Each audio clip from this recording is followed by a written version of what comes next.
Hi everyone, welcome to my channel. ഇന്ന് നമ്മൾ discuss ചെയ്യുന്നത് കുറച്ച് ഡിഫറെൻ്റ് ആയിട്ടൊരു ടോപ്പിക്കാണ്. നമ്മൾ ഭർതൃഗ്രഹത്തിലെ സ്ത്രീകൾ അനുഭവിക്കുന്ന പ്രശ്നങ്ങളെക്കുറിച്ചിട്ടും ആ ഇഷ്യൂവിൽ നിന്ന് രക്ഷപ്പെടാൻ വേണ്ടി സ്വന്തം വീട്ടിൽ വന്നു കഴിഞ്ഞാൽ അവിടെ അനുഭവിക്കുന്നതിന് വിഷമങ്ങളെക്കുറിച്ചിട്ടുമാണ് നമ്മളിന്ന് ഡിസ്കസ് ചെയ്യുന്നത്.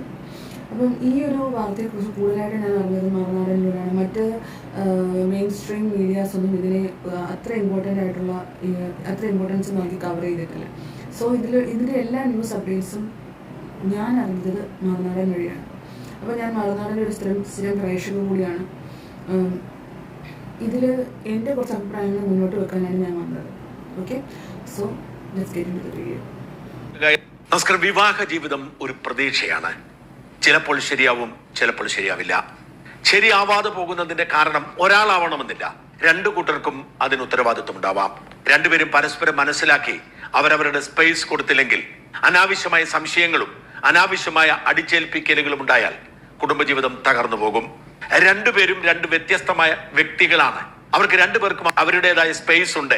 അവരിപ്പോൾ ഒരുമിച്ച് ചേർന്നിരിക്കുന്നത് ഈ രണ്ട് വ്യക്തിത്വത്തെയും അംഗീകരിച്ചുകൊണ്ട് സമൂഹത്തെ കൂടി ഉൾക്കൊണ്ടുകൊണ്ട് സ്വന്തമായ ഒരു കുടുംബം സൃഷ്ടിച്ച് മക്കൾക്ക് ജന്മം കൊടുത്ത് അവരെ പോറ്റി പരിപാലിച്ച് വളർത്തിവിടാനാണ്. അതിനിടയിൽ ആനന്ദം കണ്ടെത്താനാണ്. ഉത്തരവാദിത്വത്തോടൊപ്പം ആനന്ദം കണ്ടെത്തുക, സന്തോഷം കണ്ടെത്തുക എന്നതാണ് എന്ന കുടുംബധർമ്മം പലർക്കും മനസ്സിലാക്കാതെ പോകും. മിക്കയിടങ്ങളിലും ഇതിൽ പറയുന്നുണ്ട് രണ്ടുപേരുടെ ചേർന്ന് വേണം മക്കളെ വളർത്താനെന്നുള്ളത്. അപ്പം ചിലരിപ്പം കല്യാണത്തിന് ശേഷം ജോലി ഉപേക്ഷിച്ച് വീട്ടിലിരിക്കുന്നവരുണ്ടാവും മക്കളെ വളർത്താൻ വേണ്ടി. അല്ലാതെ ജോലി ചെയ്തുകൊണ്ട് മക്കളെ വളർത്തുന്നവരുണ്ടാവും. അതിൻ്റെയൊക്കെ ഒരു ബുദ്ധിമുട്ട് ഇപ്പം ഒരമ്മയ്ക്ക് മനസ്സിലാവും. കൂടുതലും മക്കൾ എന്നുള്ളൊരു ഉത്തരവാദിത്വം തലയിൽ വരുന്നത് അമ്മയുടേതാണ്. ഇപ്പം മക്കൾ വളർന്നു വരുമ്പോൾ ചെയ്യുന്ന തെറ്റാണെങ്കിലും എല്ലാം അടിച്ചേൽപ്പിക്കപ്പെടുന്നത് ഒരു അമ്മയുടെ തലയിലേക്കാണെന്നാണ് എൻ്റെ ഒരു അഭിപ്രായം. ഇപ്പം കുട്ടി എഴുന്നേൽക്കുമ്പോൾ മുതൽ അതിന് ആഹാരം, അതിൻ്റെ കുളിപ്പിക്കൽ, അങ്ങനെയുള്ള എല്ലാ കാര്യങ്ങൾ, സ്കൂളിൽ വിടൽ, ഹോംവർക്ക് ചെയ്യിപ്പിക്കൽ, അതിനോടൊപ്പം വീട്ടുജോലി, ഇതെല്ലാം ചെയ്യുന്നത് ഒരു അമ്മയാണ്. അപ്പം പുറമേ ജോലി ചെയ്യാത്തൊരമ്മയാണെങ്കിൽ വീട്ടിനുള്ളിൽ ചെയ്യുന്ന ജോലി അതുപോലെ തന്നെ ടെൻഷനേറിയതും പ്രഷർ അനുഭവിച്ചുള്ളൊരു ജോലിയായിരിക്കും ഒരു വീട്ടമ്മ ചെയ്യുന്നത്. അപ്പം രണ്ട് ജീവിത പങ്കാളികൾക്കും അതിലൊരു തുല്യ ഉത്തരവാദിത്തമാണ് വേണ്ടത്. ഇൻ കേസ് ഇപ്പോൾ ഒരു ഹസ്ബൻഡ് പുറത്ത് പോയി ജോലി ചെയ്യുന്ന ഒരാളാണെങ്കിൽ ഫിനാൻഷ്യലി ഒരു ഫാമിലിയെ സ്റ്റേബിൾ ആക്കാനുള്ള ഉത്തരവാദിത്തം ഹസ്ബൻഡിനുണ്ടാകും. ഞാൻ വൈഫിനില്ല എന്നല്ല പറയുന്നത്, ബട്ട് കോൺട്രിബ്യൂട്ട് ചെയ്യാനുള്ള ഉത്തരവാദിത്തം ഹസ്ബൻഡിനുണ്ട്. അങ്ങനെ ചെയ്യാതെ വരുമ്പോഴത്തേക്കാണ് പല കുടുംബങ്ങളും തകരുന്നത്. ഇപ്പം ഈ ഷൈനി എന്ന് പറയുന്ന അമ്മയുടെ കേസ് നിങ്ങൾ നോക്കുകയാണെങ്കിൽ ആ മക്കളെ വളർത്താൻ വേണ്ടി ഒത്തിരി പാടുപെട്ടിട്ടാണ് പാവം അത്രയും തകർന്ന നിലയിലാണ് ഈ ഒരു കൃത്യം ചെയ്യേണ്ടി വരുന്നത്. നമുക്ക് ബാക്കി നോക്കാം. അടിപിടികളാണ്. ചിലയിടങ്ങളിൽ ഒരാൾ അധീശത്വം പുലർത്തുമ്പോൾ മറ്റേയാൾ എല്ലാം സഹിക്കും. ഈ അധീശത്വത്തോടുള്ള എതിർപ്പ് തുറന്നു പറയാതെ മനസ്സിൽ കൊണ്ടു നടന്ന് എപ്പോഴെങ്കിലും പൊട്ടിത്തെറിക്കും. ചിലയിടങ്ങളിൽ ഒരു തരത്തിലും യോജിക്കാതെ രണ്ടായി വേർപിരിഞ്ഞു പോകും. ഇപ്പം ഒരിക്കലും ഒരു സ്ത്രീയെ അല്ലെങ്കിൽ ഒരു പങ്കാളിയെ ഉപദ്രവിക്കുക എന്ന് പറയുന്നത് നമുക്ക് അക്സെപ്റ്റ് ചെയ്യാൻ പറ്റാത്തൊരു കാര്യമാണ്. നമ്മൾ ഒരിക്കലും നമ്മുടെ ശരീരം ഉപദ്രവിക്കാൻ വേണ്ടി ആർക്കും നമ്മൾ വിട്ടുകൊടുത്തിട്ടില്ല. ഈ അടിക്കുന്നവർക്ക് അതിൻ്റെ വേദന അറിയത്തില്ലായിരിക്കും, പക്ഷെ അത് കൊള്ളുന്നവർക്കേ അതിൻ്റെ വേദന അറിയത്തുള്ളൂ. ആ വേദന അനുഭവിച്ചതിന് ശേഷം വീണ്ടും പിറ്റേ ദിവസം ഒരു കുടുംബജീവിതം തകർന്നു കഴിഞ്ഞാൽ ഒരമ്മ പിന്നീട് ജീവിക്കുക എന്ന് പറയുന്നത് മക്കൾക്ക് വേണ്ടിയാണ് അല്ലേ? ആ മക്കളുടെ കാര്യങ്ങൾ വീണ്ടും നോക്കാൻ വേണ്ടി പിറ്റേ ദിവസം സെയിം റൂട്ടീനാണ് അവർ ആവർത്തിക്കുക. പക്ഷേ ഒരു പങ്കാളി അത് മനസ്സിലാക്കി സ്നേഹിച്ച് ജീവിക്കാനുണ്ട്. അല്ലാതെ ഉപദ്രവിക്കുക, തല്ലുക, ഇടിക്കുക, അതിൽ നിന്ന് എന്ത് ആനന്ദമാണ് അവർക്ക് കിട്ടുന്നതെന്നുള്ളത് നമുക്ക് മനസ്സിലാകാത്തൊരു കാര്യമാണ്. ചിലയിടങ്ങളിൽ അടിമകളായി ഒരാൾ മാത്രം എല്ലാ ദുഃഖങ്ങളും സഹിച്ച് ജീവിക്കേണ്ടി വരും. ഇവിടെ ഷൈനിയുടെ വിധി അങ്ങനെയായിരുന്നു. പലപ്പോഴും വീട്ടിൽ വരുന്ന ഭർത്താവ് മദ്യപാനിയാണ്. ഭർത്താവിന്റെ പീഡനങ്ങൾ, അതിക്രൂരമായ മർദ്ദനം അത് ഏറ്റുവാങ്ങി മക്കളെ നോക്കി ജീവിക്കാൻ വിധിക്കപ്പെട്ടവൾ. ഭർത്താവിന്റെ കുടുംബത്തിൽ യാതൊരു പിന്തുണയുമില്ല. ഇത് പലപ്പോഴും പല ഭർതൃഗ്രഹങ്ങളിലും സ്ത്രീകൾ അനുഭവിക്കുന്നൊരു പ്രശ്നമാണ്. ഇപ്പം അവരുടെ മകനായാലും ആരായാലും എന്ത് ഉപദ്രവം ചെയ്താലും എല്ലാം സഹിച്ച് അടിമയെ പോലെ ജീവിക്കണം എന്നുള്ള ഒരിത്. പുറത്ത് പറയരുത്, പുറത്തറിഞ്ഞു കഴിഞ്ഞാൽ നാണക്കേടാണ്, കുടുംബത്തിൻ്റെ പേരിന് പ്രശ്നമാണ്, അങ്ങനെയൊക്കെ പറഞ്ഞ് ജീവിക്കുന്ന പല സ്ത്രീകളും ഇനി സമൂഹത്തുണ്ട്. എനിക്ക് പേഴ്സണലി അറിയാവുന്നവർ വരെ ഉണ്ട്. പലരും പുറത്തേക്ക് അത് പറയാൻ കടന്നു വരാത്തത് പേടി കൊണ്ടാണ്. ഇൻ കേസ് ഇപ്പം വീട്ടിൽ നിന്ന് അവർക്ക് അത്ര ബുദ്ധിമുട്ടായി ശാരീരിക ഉപദ്രവം കൊണ്ട് പുറത്തേക്ക് ഇറങ്ങി അവർ ഒറ്റയ്ക്ക് താമസിക്കാൻ മാറിക്കഴിഞ്ഞാൽ പോലും വെറുതെ വിടാത്ത ഭർത്താക്കന്മാരുണ്ട്. പുറകെ പിന്തുടർന്ന് ഭീഷണിപ്പെടുത്തുന്നു. ജോലി തെറിപ്പിക്കും, അല്ലെങ്കിൽ വീണ്ടും പൈസ ചോദിക്കുന്നു, മക്കളെ തിരിച്ചു കൊടുക്കണമെന്ന് പറയുന്നു, അല്ലെങ്കിൽ നിന്നെ വെറുതെ വിടത്തില്ലെന്ന് പറയും. എന്തിനാണ് ഈ ഉപദ്രവം? എന്തിന് ഉപദ്രവം സഹിക്കണം നമ്മൾ? ഭർത്താവ് കാട്ടുന്ന വൃത്തികേടുകൾക്കൊക്കെ അതിനേക്കാൾ ഗൗരവത്തോടെ ഭർത്താവിന്റെ പിതാവും പള്ളിയിലച്ഛനായ സഹോദരനും കൂട്ടുനിൽക്കുന്നു. ക്രൂരമായ മർദ്ദനങ്ങളും പീഡനങ്ങളും സഹിക്കാനാവാതെ മുമ്പോട്ട് പോകുന്നതിനിടയിലാണ് മൂത്ത മകനെ ഉപയോഗിച്ചുകൊണ്ട് കള്ളപ്പരാതി കൊടുപ്പിക്കുന്നത്. അതോടെ സകലതും തകർന്നു ബോധ്യമായ ശൈലി പറക്കമുറ്റാത്ത 2 കുട്ടികളെ കൊണ്ട് സ്വന്തം വീട്ടിലേക്ക് വന്നതാണ്. അവിടെയും വേണ്ടത്ര പരിഗണന ഉണ്ടായി. നേരത്തെ ഞാൻ പറഞ്ഞതുപോലെ ഒരു കുടുംബജീവിതം തകർന്ന് ഭർത്താവായിട്ടുള്ള ഒരു ജീവിതത്തിൽ അവർ തമ്മിലുള്ളൊരു ബന്ധത്തിൽ ഒരു പ്രശ്നം വന്നു കഴിഞ്ഞാൽ പിന്നീട് ഒരു സ്ത്രീ ജീവിക്കുക എന്ന് പറയുന്നത് സ്വന്തം മക്കളെ ഓർത്തിട്ടായിരിക്കും. ആ പുരുഷൻ്റെ കൂടെ ജീവിക്കുക, അല്ലെങ്കിൽ ആ ഒരു കുടുംബത്തിൽ കഴിയുക എന്നുള്ളത്. അങ്ങനെ ആ കുടുംബത്തിൽ കഴിഞ്ഞിരുന്ന ഒരു സ്ത്രീക്ക് സ്വന്തം മകനെ കൊണ്ട് കംപ്ലൈൻറ്റ് കൊടുപ്പിച്ച് ഒരു മാനസിക വിഷമം ഉണ്ടാക്കും. അത് താങ്ങാൻ പറ്റുന്നതിലപ്പുറമാണ്. നമ്മൾ പൊന്നുപോലെ ജീവൻ പോലെ ഇനി ഇതാണ് എൻ്റെ പ്രതീക്ഷ എന്ന് പറഞ്ഞ് മുന്നോട്ട് ജീവിക്കുന്ന ഒരു വ്യക്തിക്ക് അതൊരിക്കലും ഉൾക്കൊള്ളാൻ പറ്റിയെന്ന് വരില്ല.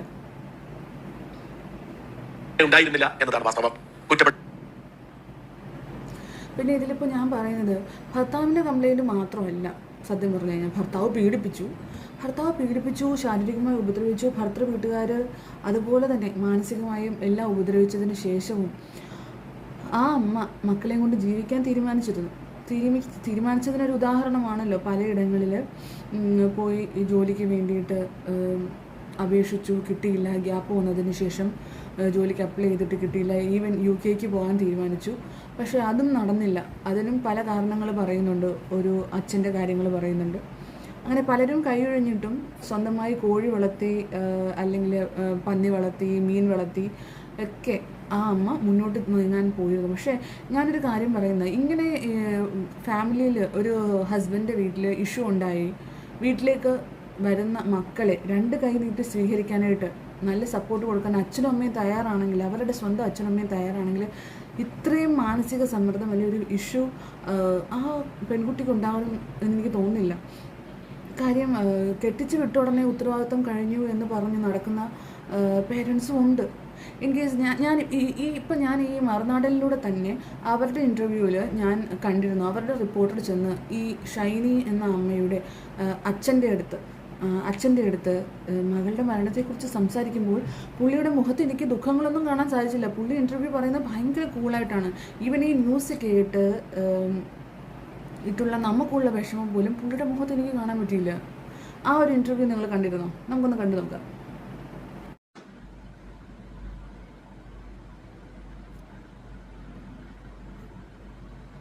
ഷൈനി ഒരിക്കലും ആ വീട് വിട്ട് ഇറങ്ങി വന്നതല്ല. അവളെ എന്നിട്ട് അവിടെ കിടന്ന് അടിച്ച് കൊല്ലാൻ തുടങ്ങിയിട്ട് ഞങ്ങൾ വണ്ടേക്ക് 2:30 മണിക്ക് സ്വയം ഇറങ്ങി പോകുന്നത്. ഇറക്കി വിട്ട് ഞാൻ കുട്ടികൾ പോകും.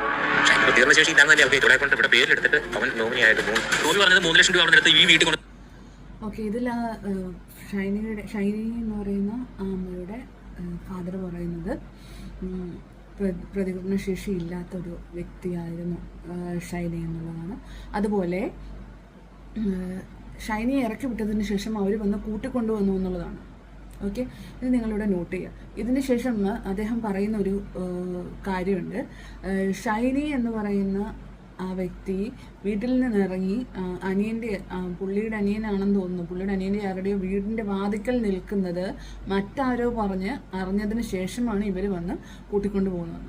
ഇപ്പം നമുക്കൊക്കെ ഒരു പ്രശ്നം ഉണ്ടായി കഴിഞ്ഞു കഴിഞ്ഞാൽ, ഇപ്പം ഇത്രയും രൂക്ഷമായി ഇത്രയും കേസ് കൊടുത്തു, അങ്ങനെ ചെയ്തു ഇങ്ങനെ ചെയ്തു എന്നൊക്കെ പറയുന്നിടത്ത് നമുക്കൊരു പ്രശ്നം ഉണ്ടായി, നമ്മൾ അവിടുന്ന് വീട്ടിൽ നിന്ന് ഇറക്കി വിട്ട് കഴിഞ്ഞാൽ നമ്മൾ ആദ്യം നമുക്ക് മാനസികമായും എല്ലാം സപ്പോർട്ട് തരുന്ന ഒരു അച്ഛനും അമ്മയും ഉണ്ടെങ്കിൽ നമ്മൾ ആദ്യം അവരെയല്ലേ വിളിച്ചറിയിക്കുക. ഏതെങ്കിലും രീതിയിൽ നമ്മൾ അറിയിക്കാൻ നോക്കും. ഇതിപ്പം മറ്റുള്ളവർ പറഞ്ഞറിഞ്ഞിട്ടാണ് അവരവിടെ ചെന്നത് എന്നാണ് ഷൈനിയുടെ അച്ഛൻ പറയുന്നത്. വീട് കൊണ്ട് ചെലവാക്കി അങ്ങനെ ഈ വീട്ടിൽ ചെലവാക്കും. ഒരു കുടുംബത്തിൽ നമ്മൾ പെണ്ണ് കെട്ടിച്ചില്ല. അച്ഛനും കന്യാസ്മാരെയൊക്കെ വീട് ഞാൻ പ്രാവശ്യം പറഞ്ഞാൽ ഈ പോലും നീ സഹികെട്ടെങ്കിൽ പോലും അല്ലെങ്കിൽ നീ അടിയിൽ പോകും വന്നാൽ ആ വേഷത്തിൽ പോലും ശേഷം പക്ഷേ ആ 3 മക്കളെ ഓർത്തുകൊണ്ടാണ് ഷൈനി വീണ്ടും അവിടെ പിടിച്ചത്. നമസ്കാരം. ഭർത്തൃപീഡനത്തെ തുടർന്ന് മക്കളുമായി ട്രെയിൻ മുമ്പിൽ ചാടി ആത്മഹത്യ ചെയ്ത ഷൈനിയുടെ ഏറ്റുമാനിലെ വീടിന് മുമ്പിലാണ് ഞാൻ നിൽക്കുന്നത്. ഇപ്പോൾ പുറത്തു വരുന്ന ഏറ്റവും പുതിയ വിവരം, ഷൈനി ഒരിക്കലും ആ വീട് വിട്ടിറങ്ങി വന്നതല്ല. നോബി ഒരു പകൽ മുഴുവൻ ഷൈനിയെ മർദ്ദിച്ചു. പിന്നീട് രാത്രിയിൽ വീട്ടിൽ നിന്നും ഇറക്കി വിട്ടു. തൊട്ടടുത്തുള്ള അയൽവാസികൾ വിളിച്ചറിയിച്ചതിനെ തുടർന്ന് ഷൈനിയുടെ മാതാപിതാക്കൾ അവിടെ എത്തി ഷൈനിയെയും കുട്ടികളെയും കൂട്ടിക്കൊണ്ട് വരികയായിരുന്നു എന്നുള്ളൊരു വിവരമാണ് പുറത്തു വരുന്നത്. എന്തായാലും ഷൈനിയുടെ പിതാവാണ് ഇക്കാര്യം മറുനാടോട് സ്ഥിരീകരിച്ചിരിക്കുന്നത്. പിതാവ് കുര്യാക്കോസിനോട് കാര്യങ്ങളൊക്കെ ചോദിച്ചറിയാം. നോബിയെ അറസ്റ്റ് ചെയ്തിരിക്കുകയാണ്. നമുക്ക് നീതി കിട്ടിയോ? കിട്ടിയില്ല, ഇതുവരെ കിട്ടിയില്ല. അങ്ങനെ നീതി കിട്ടിയ ഈ നോബിയെ അറസ്റ്റ് ചെയ്താൽ നീതി കിട്ടിയല്ലോ. എൻ്റെ കുഞ്ഞും മകളും പോയി, മകളുടെ 2 പിള്ളേരുണ്ടായിരുന്നതും പോയിട്ട് എൻ്റെ മൂത്ത മകളായിരുന്നു. മനസ്സിലായി? അപ്പോൾ അതെനിക്ക് നീതി കിട്ടിയതായിട്ട് ഞാൻ ഓർക്കുന്നില്ല. നീതിയായിട്ട് അവനെ പിടിച്ചാൽ മാത്രം നീതിയൊന്നും ആയില്ല. അവൻ ശിക്ഷിക്കപ്പെടണം. നേരത്തെ പരാതി കൊടുത്തിരുന്നില്ലേ? പിന്നെ എവിടേക്ക് പരാതി കൊടുത്തത്? ഫാമിലി കോർട്ടിലും തൊടുപുഴ സ്റ്റേഷനിലും. തൊടുപുഴ സ്റ്റേഷൻ എന്താ പറഞ്ഞത്? അതവർ പബ്ലിക് പ്രോസിക്യൂട്ടറാണ്. ഞാനൊരു വക്കീലിനെ പോലും കണ്ട സർക്കാർ വക്കീല. അത് മതി. അവനവിടെ ഹൈക്കോടതിയിൽ ജാമ്യമൊക്കെ എടുത്ത് അവൻ്റെ പുല്ല് കൂടാറുണ്ട്. അന്ന് എന്ത് പരാതി നമ്മൾ കൊടുത്തത്? അവളെ അന്ന് അവിടെ കിടന്ന് അടിച്ച് കൊല്ലാൻ തുടങ്ങിയിട്ട് ഞങ്ങൾ പാതിരായ്ക്ക് 2:30 മണിക്കായിരുന്നു കൂട്ടിക്കൊണ്ട് വരുന്നത്. വഴിയിൽ നിന്ന് കൂട്ടിക്കൊണ്ട് വന്നത് ഇറക്കി വിട്ട പെണ്ണിനെ. അല്ലാതെ അവിടെ നിന്ന് പോകുന്നതല്ല. ഇറക്കി വിട്ട പെണ്ണിനെ ഒരു കുഞ്ഞിനെ കൂടെ പിന്നെ SI സർക്കിളോടെ എൻ്റെ കൂടെ വന്നിട്ട് അവരുടെ വീട്ടിലുള്ള ഉണ്ടായിരുന്ന മൂത്ത കുഞ്ഞിനെ കൂടെ കൂട്ടിക്കൊണ്ട് വരുമായിരുന്നു. അന്ന് രാത്രിയിൽ ഇയാൾ എടുത്തിട്ട് അടിച്ചു. രാവിലെ മുതൽ തുടങ്ങിയതാ. അപ്പോൾ എന്നിട്ട് അവരുടെ തന്നെ കസിൻസ് അത് കണ്ടിരുന്ന ഒരു ദൃക്സാക്ഷികൾ സാക്ഷിയുണ്ടോ കേസിലൊക്കെ അവരിവിടെ വന്ന് ഞാനിവിടെ ഇല്ല. ബോബി ആ സമയത്തുണ്ട്. ആ വീട്ടിലുണ്ടോന്ന് അറിയത്തില്ല. പിന്നെ അതൊക്കെ കഴിഞ്ഞാൽ അതൊക്കെ കഴിഞ്ഞാൽ പറ്റി. അപ്പൊ എന്താ പറയുക, ഇതിപ്പോ ഞാനിതെല്ലാം കൂടെ ഇപ്പം നിങ്ങൾ ഈ അപ്പൻ്റെ ഒരു ഗസ്റ്റർ നിങ്ങൾ കണ്ടോ? മകള് മരിച്ച് അല്ലെ മകളും മകളുടെ 2 മക്കളും മരിച്ചൊരു വീട്ടിൽ നിന്ന് സംസാരിക്കുന്ന ഒരപ്പൻ്റെ ഒരു വിഷമം പുള്ളിക്കുള്ളതായിട്ട് എനിക്ക് ഫീൽ ചെയ്യുന്നില്ല. എൻ്റെ അഭിപ്രായമാണ് ഞാൻ പറയുന്നത്. നിങ്ങൾക്ക് അഭിപ്രായം പറയാനായിട്ടുള്ള സ്വാതന്ത്ര്യമുണ്ട്. പക്ഷെ എനിക്ക് ഒരിക്കലും ഇങ്ങനെ ഒരു ചിരിച്ച് സംസാരിക്കാൻ നമുക്ക് പറ്റുമോ? എനിക്കറിഞ്ഞൂടാ. ഇപ്പം വീട്ടിലും ഒരു പക്ഷേ ഷൈനിയോട് അവർ അകലം കാണിച്ചിട്ടുണ്ടാവണം, കുത്തുവാക്കുകൾ പറഞ്ഞിട്ടുണ്ടാവണം. അങ്ങനെ ഒരു മാനസിക സമ്മർദ്ദത്തിൽ മാറിയാകാം ചിലപ്പോൾ ആ ഒരമ്മ മക്കളെയും കൂട്ടി ഇങ്ങനൊരു കടുങ്കൈ ചെയ്തതും. അങ്ങനെയും ആവാം. എന്ന് പറഞ്ഞ ഭർത്താവ് ചെയ്ത ഉപദ്രവങ്ങളൊക്കെ ഞാൻ ന്യായീകരിക്കുകയല്ല. അതുമുണ്ട്. അതിനപ്പുറം താങ്ങാൻ ഇനി ആരുമില്ല. എൻ്റെ മക്കൾ ഈ വീട്ടിലും സുരക്ഷിതരല്ല. ഇപ്പം ഞാൻ ഇപ്പം എൻ്റെ കാര്യം ഞാൻ പറയുകയാണ്. എനിക്കിപ്പോൾ ആത്മഹത്യ ചെയ്യണമെന്നുണ്ടെങ്കിൽ എൻ്റെ 2 മക്കളെയും കൊണ്ട് ഞാൻ പോകണമെങ്കിൽ എൻ്റെ ഭർത്താവ് എൻ്റെ വീടോ അല്ലെങ്കിൽ ഭർത്താവിൻ്റെ വീട്ടുകാരോ അല്ലെങ്കിൽ എൻ്റെ അമ്മ എൻ്റെ അപ്പൻ അങ്ങനെയുള്ള ആരുടെയും കരങ്ങളിൽ എൻ്റെ കുഞ്ഞുങ്ങൾ സംരക്ഷിക്കപ്പെടില്ല അല്ലെങ്കിൽ അവർക്ക് അവിടെ സുരക്ഷിതത്വം ഇല്ല എന്ന് ഒരു മാനസികാവസ്ഥ ഉണ്ടാകുമ്പോഴാണ് ഞാൻ എൻ്റെ മക്കളെ കൂടെ കൊണ്ടുപോയി അങ്ങനെ ഒരു കടുങ്കൈ ചെയ്യുക. അല്ലെങ്കിൽ ആരെങ്കിലും ഏൽപ്പിക്കാനൊരു ഉണ്ടെങ്കിൽ ഒരു അമ്മ ഒരിക്കലും മക്കളെയും കൂടെ കൊണ്ടുപോയി കൊല്ലില്ല. അത്രയും മക്കളെ സ്നേഹിച്ചൊരമ്മയായിട്ടാണ് എനിക്ക് ഷൈനി എന്നുള്ള ആ ഒരു അമ്മയെ എനിക്ക് ഫീൽ ചെയ്തിട്ടുള്ളത്. എല്ലാം കൂടെ പറഞ്ഞു കഴിഞ്ഞാൽ ഇത് എന്ത് വരുമെന്ന് എനിക്ക് തന്നെ ഭയം. അതുകൊണ്ട് നിങ്ങൾ ദയവ് ഇത്രയൊക്കെ ഓപ്പൺ ഹാർട്ട് സർജറി കഴിഞ്ഞാണ് സർവിക്കൽ ക്യാൻസർ ആയിട്ട് ഞാൻ കീമോ ഇതെല്ലാം കഴിഞ്ഞിട്ട് ഇപ്പോൾ ഫോളോ പറഞ്ഞുകൊണ്ടിരിക്കുന്നത്. ഒരിക്കലും ഷൈനിയും മക്കളും കൂടെ സ്വയം ഇറങ്ങി പോകുന്നത് ഇറക്കി വിട്ട് ഞാൻ കൂട്ടിക്കൊണ്ട് പോകുന്ന വഴിയിൽ നിന്നാണ് കൂട്ടിക്കൊണ്ട് വരുന്നത്. ഇവിടെ അനിയൻ്റെ വീടിൻ്റെ വാർത്തയാണ് ഞാൻ കൂട്ടിക്കൊണ്ട് വരുന്നത്. മനസ്സിലായി? പിന്നെ ഞാൻ ആ വീട്ടിലൊരു വീട്ടിൽ പോയിട്ടില്ല. രാത്രി 2:30 ആയപ്പോൾ അവിടെ വന്ന് അന്ന് തന്നെ വനിതാ സെറ്റിലും വരുവാൻ തൊടുപുഴ സ്റ്റേഷൻ പറഞ്ഞിട്ട് പോകുന്ന ഷൈനി അന്ന് എന്താ അച്ഛനോട് പറഞ്ഞത്? അന്ന് അവിടെ സംഭവിച്ചത് എന്താണെന്ന് പറഞ്ഞു? എല്ലാം വിളിച്ചു പറഞ്ഞേ. കണ്ട ആൾക്കാർ ഇവിടെ വന്ന് പറഞ്ഞിട്ട് ഞങ്ങൾ ഇന്ന് കൂട്ടിക്കൊണ്ട് പോകുന്നത്. ഷൈനി പ്രതികരണ ശേഷി ഇല്ലാന്നല്ലേ അവർക്ക് ഏറ്റവും വലിയ കുഴപ്പം. ഷൈനി വിളിച്ച് പറഞ്ഞില്ല, കണ്ട ആൾക്കാർ പറഞ്ഞതുകൊണ്ട് ഞങ്ങൾ ചെന്നു. അതും രാത്രിയല്ല വെളുപ്പാങ്കാലമായിരിക്കും, 2 മണിയെന്നാണ് പറയുന്നത്. ഒരിക്കലും ഇതിൽ നിന്ന് ഞാൻ പറയുന്നതെന്ന് വെച്ചാൽ ഇങ്ങനെ പീഡനങ്ങൾ അനുഭവിക്കുന്ന സ്ത്രീകളുണ്ടെങ്കിൽ സ്വന്തമായിട്ട് ജീവിക്കാൻ പറ്റുമെന്നുണ്ടെങ്കിൽ നിങ്ങൾ മുന്നിട്ടിറങ്ങുക. ഒരിക്കലും അടി കൊണ്ട് നിങ്ങൾ അവിടെ കിടക്കരുത്. അതിൻ്റെ ഒരു ആവശ്യം നിങ്ങൾക്കില്ല. അതുപോലെ നിങ്ങൾ ഇപ്പം എല്ലാവരുടെ ഒപ്പീനിയൻ എടുക്കേണ്ട ആവശ്യമില്ല. നിങ്ങളിപ്പം സഫർ ചെയ്യുന്നുണ്ടെങ്കിൽ ധൈര്യമായിട്ട് മുന്നോട്ട് പോലീസ് സ്റ്റേഷനിലോ എവിടെയാണെന്ന് വെച്ചാൽ കംപ്ലൈൻറ്റ് കൊടുത്ത് ഒരു ജോലി വളരെ അത്യാവശ്യമാണ്. ഇപ്പം ഞാനൊരു ഓപ്ഷൻ പറയാം. ഇപ്പം BSc നഴ്സിംഗ് പഠിച്ചതാണെന്നൊക്കെ പറഞ്ഞു. അല്ലാതെ പല വിദ്യാഭ്യാസമുള്ളവരും കുറവുള്ളവരും പഠിത്തം കംപ്ലീറ്റ് ചെയ്യാൻ പറ്റാത്തവരും ജോലി പകുതി നിലയിൽ നിൽക്കുന്നവരൊക്കെ ഉണ്ട്. അങ്ങനെയുള്ളവർക്ക് വീട്ടിലിരുന്നാണെങ്കിലും ഇപ്പം എന്തെങ്കിലും ഒരു